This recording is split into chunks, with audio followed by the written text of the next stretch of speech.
سلام. سلام. شناختی؟ نه. نشناختی؟ آیسانم. آیسان اسلامی. بابا پسر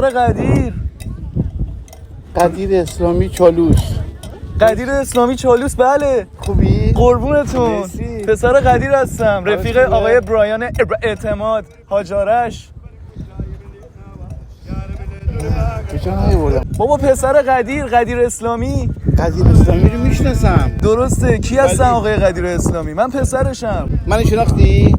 پدر منو از کجا میشناسی؟ پدر قدیر شما چالوس بغل پل آهنی یه مغازه خیلی بزرگی داشت. اون موقع آشنایی باش داشتم. بله. دیگه خب من پسر قدیرم، آیسانم. الان اینجایی؟ تگزاس زندگی میکنم ولی مسافرت اومدم جزیره به یاد قدیما.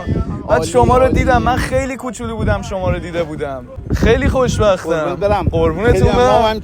فداتون بشم. شما اصالتا کجایی هستین؟ اصالتا کرجی هستین.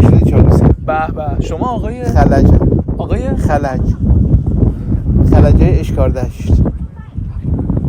پدر منو ندیدین؟